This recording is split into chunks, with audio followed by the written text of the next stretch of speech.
The solar bark shudders violently across the sky.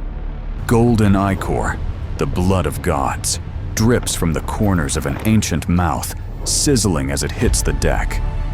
Ra, creator of the universe, supreme deity of Egypt, convulses on his throne. His eyes, which have watched creation unfold for millions of years, now bulge with an emotion he's never known. Raw, primal fear. The other gods stand frozen, unable to comprehend what they're witnessing. The sun itself flickers like a dying candle. For the first time since existence began, Ra is dying. This is ancient Egypt uncovered, and this is Ra's darkest hour.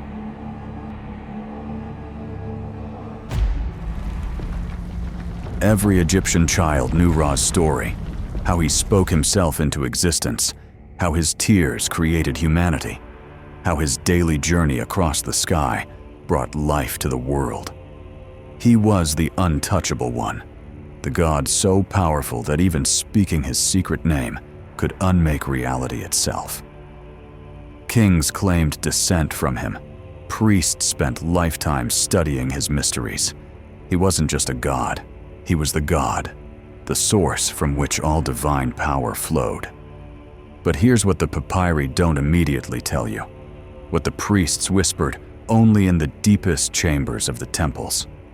The supreme deity of Egypt, the god who commanded the respect of every immortal being, was brought to his knees not by cosmic warfare or divine rebellion, but by something far more dangerous, the calculated cunning of his own great-granddaughter. This is the story of how Isis, using nothing but patience and intelligence, extracted the source of ultimate power from a god who thought himself invincible. And it all began with a handful of dust and a single drop of divine saliva. To understand how Isis poisoned Ra, we need to go back to the moment when she first watched him sail across the sky and realized something no other deity had noticed.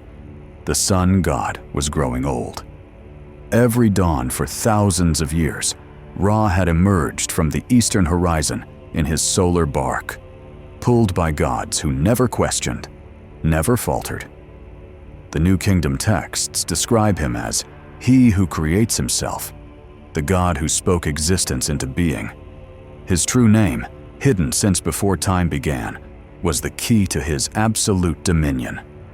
While other gods ruled domains, Osiris governed the dead, Thoth presided over wisdom, Ra ruled reality itself. But Isis saw what others missed.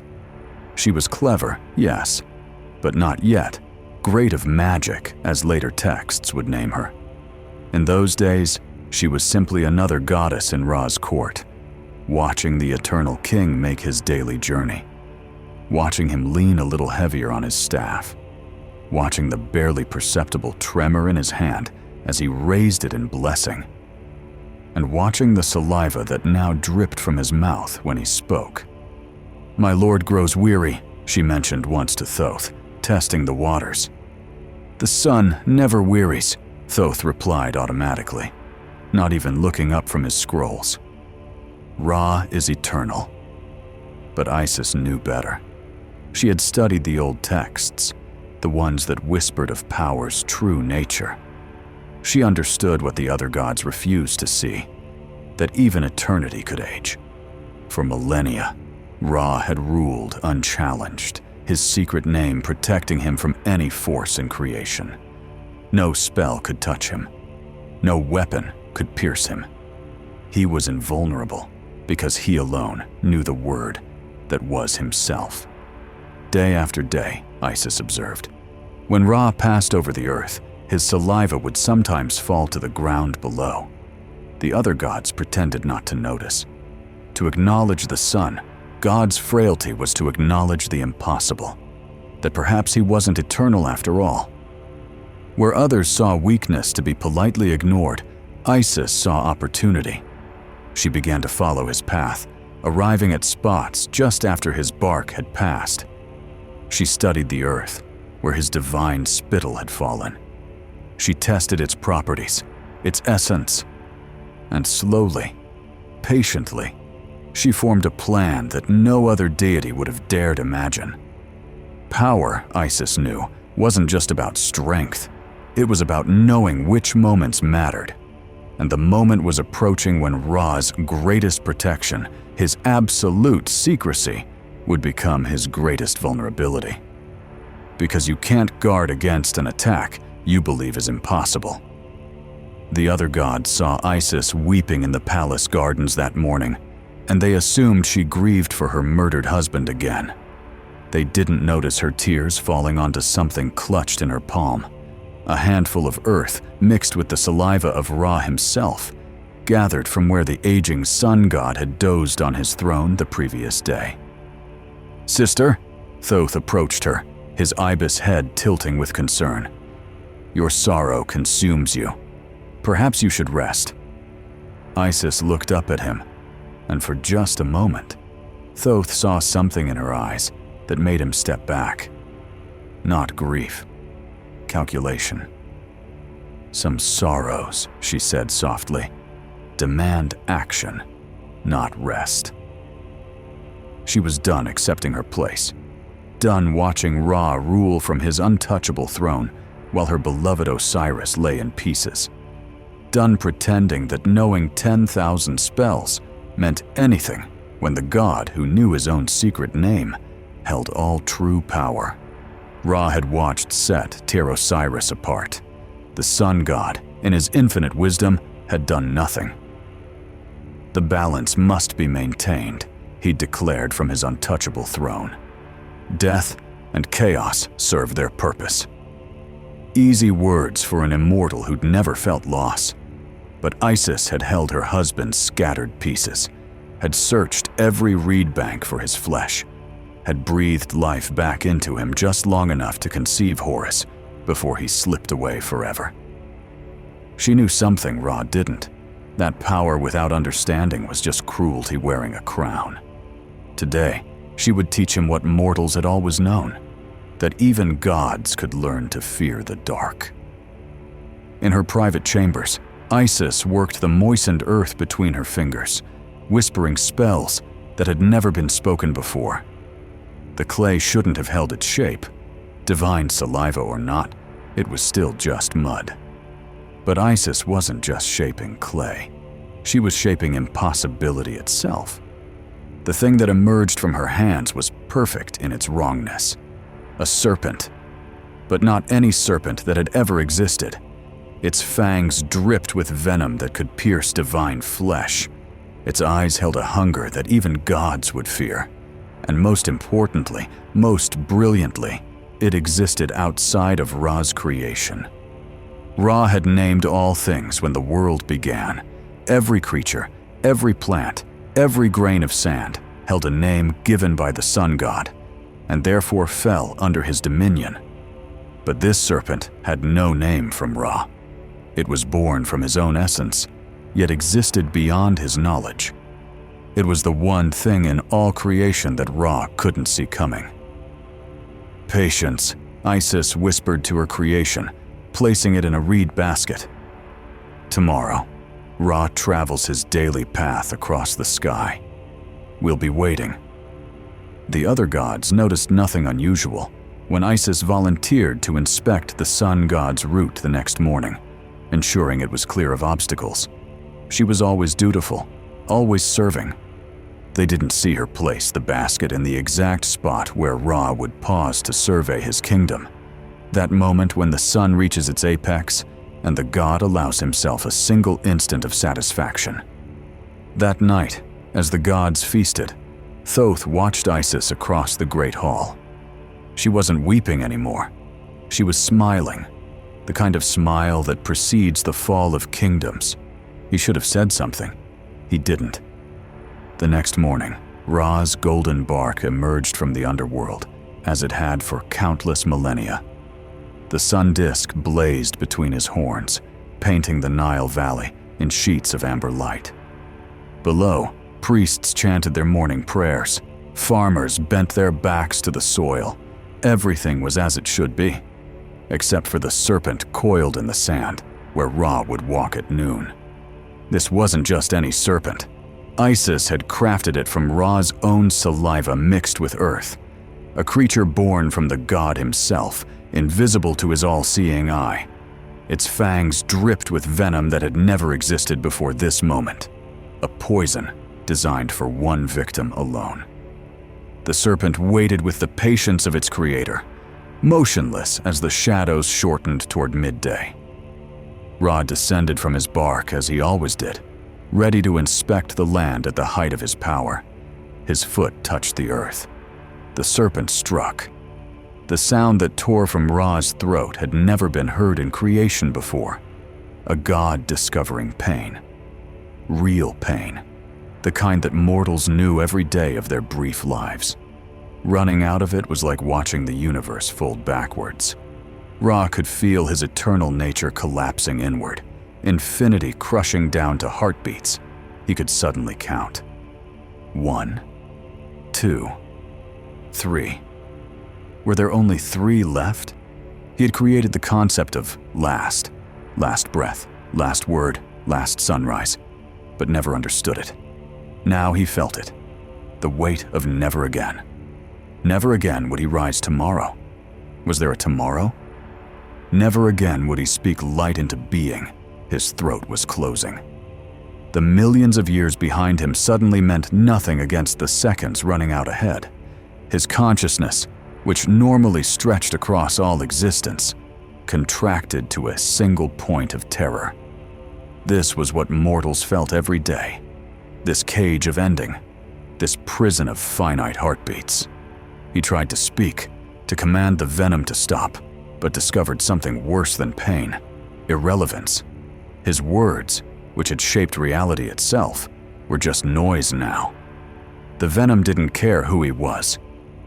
Death, he realized with crystalline horror, was the only truly democratic force in existence. It would swallow gods as easily as farmers, and with the same indifference. What? Ra's voice cracked. His legs buckled. The supreme god of Egypt fell to his knees in the dust, clutching his ankle where 2 perfect puncture wounds wept golden ichor. This is not possible. But it was happening.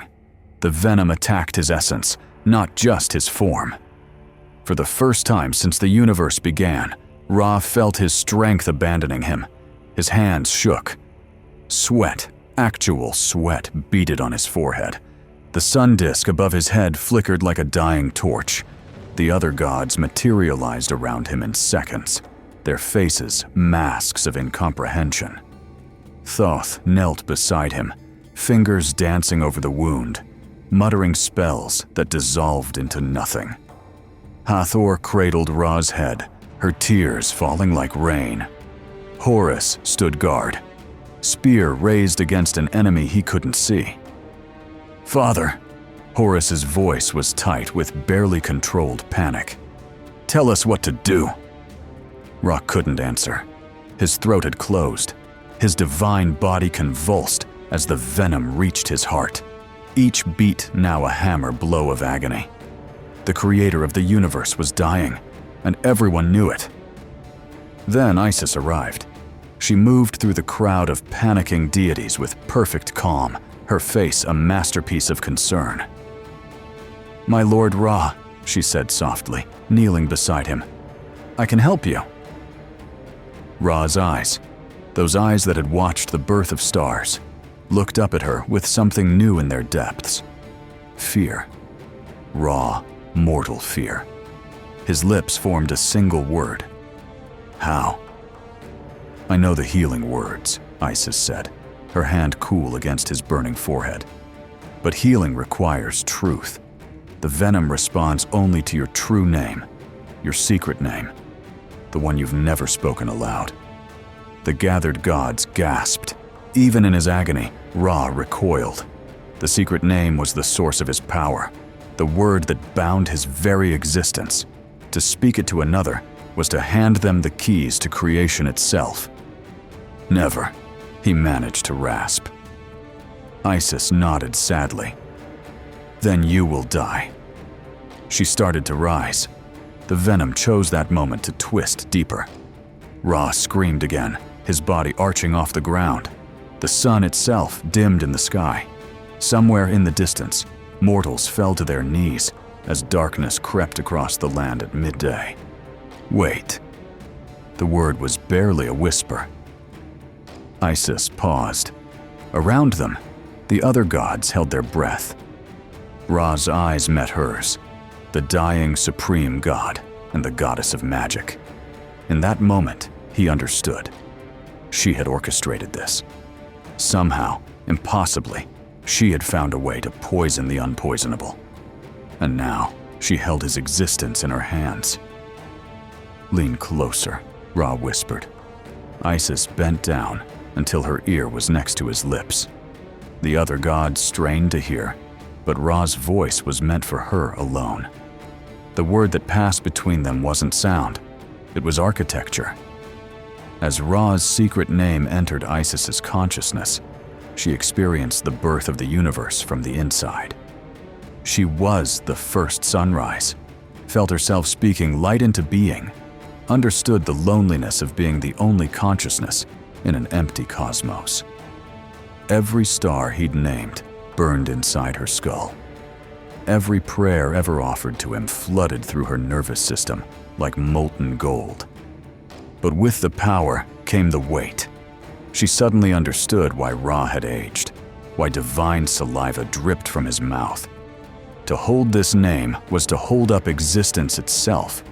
Her bones creaked with the pressure of keeping the sun burning.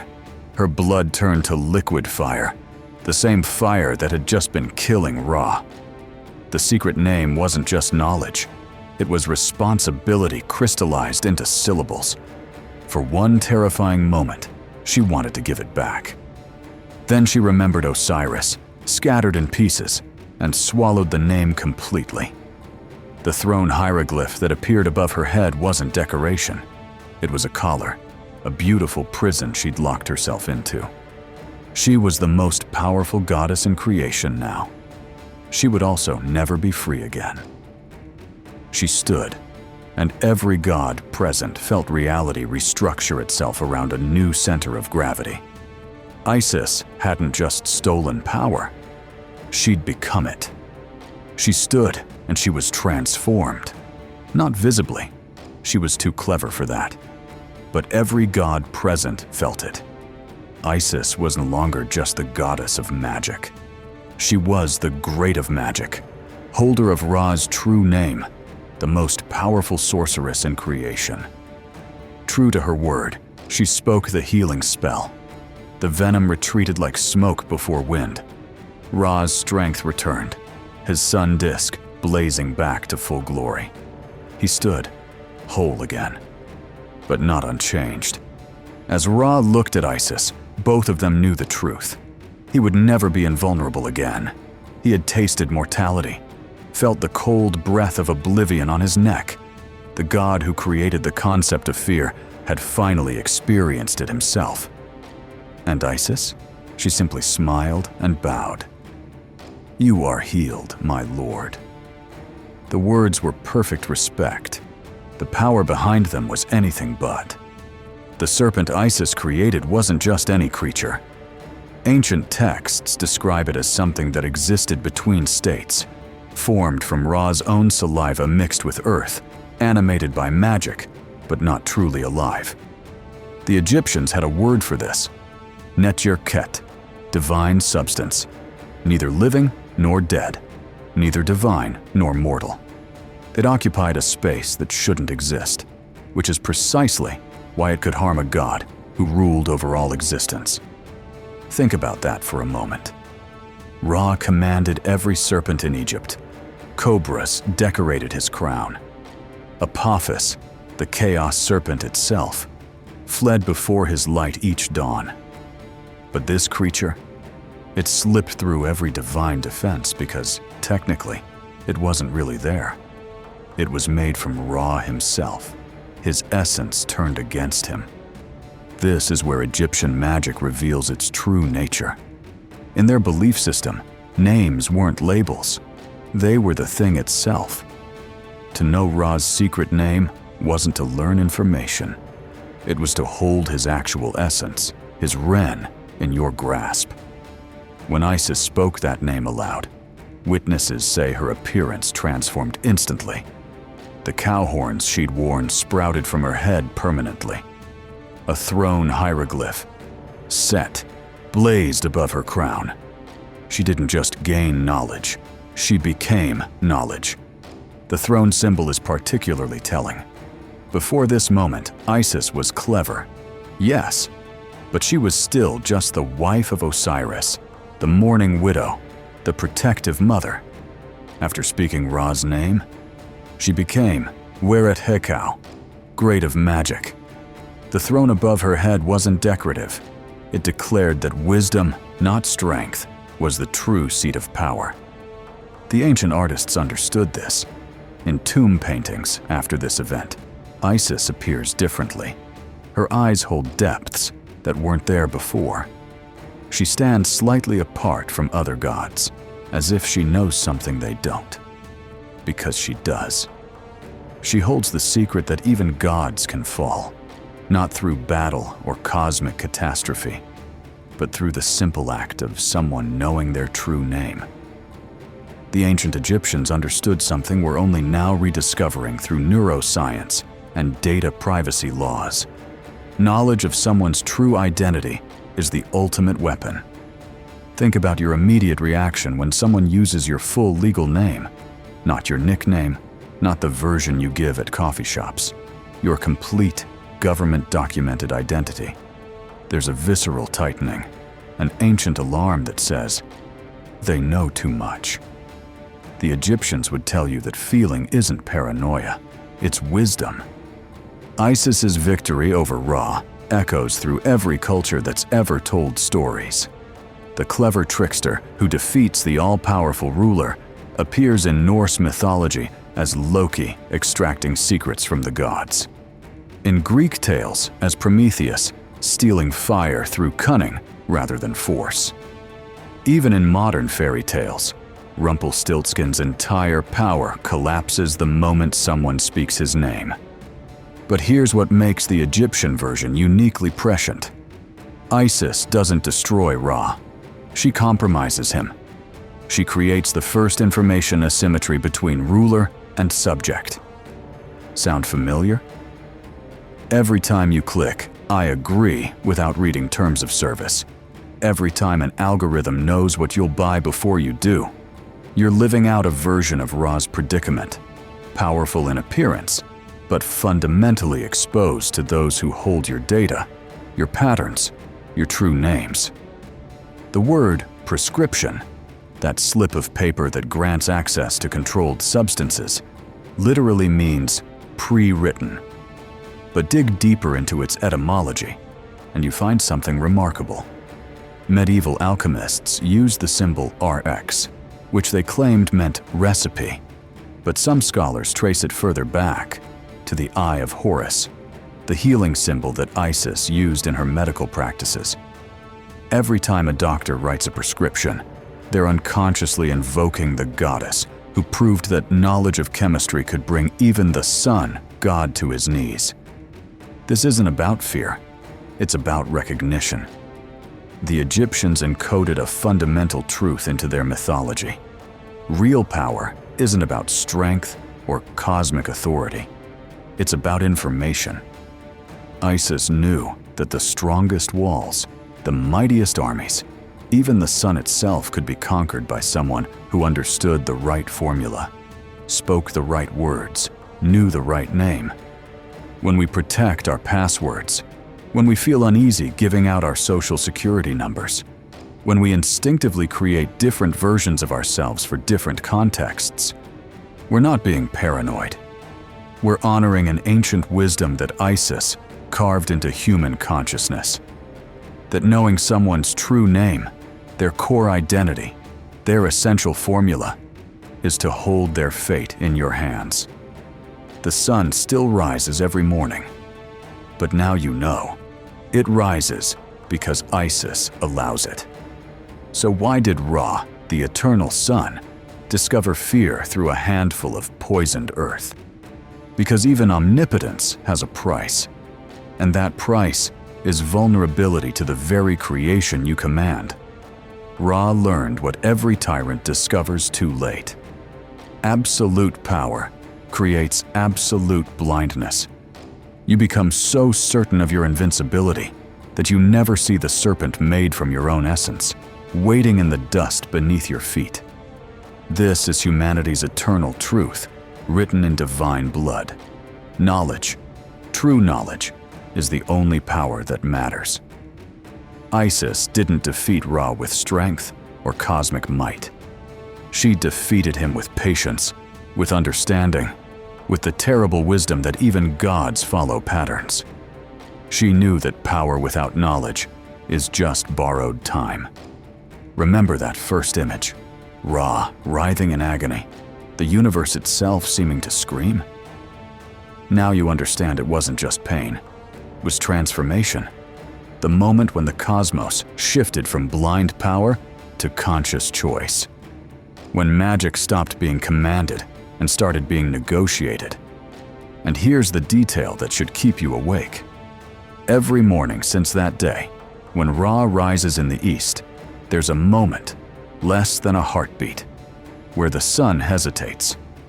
Mortals can't perceive it, but Isis counts it. It's the pause where Ra checks if she's spoken his name in the night. The pause where he remembers what dying felt like. The pause where the creator of the universe holds his breath. She never has spoken it, but she could. And that could, that potential energy of unspoken catastrophe, is more powerful than any magic she could cast. Ra still rules the sky, but Isis owns the off switch. Every sunrise happens because she allows it. Every sunset might be the last. The ancient Egyptians understood. The most profound horror isn't what happens, but what could happen. Not the serpent that strikes, but the one you know is there, coiled in tomorrow's path, made from your own spit and weakness. Just as Isis transformed divine power through patience and cunning, another goddess would soon rewrite the very rules of betrayal. Next time, discover how Nephthys, Set's own wife, would seduce Osiris through shape-shifting, birth Anubis in secret, and why the god of chaos never saw his wife's deception coming. This has been Ancient Egypt Uncovered. Until next time, remember, every secret you've never spoken is just waiting for the right serpent to taste it.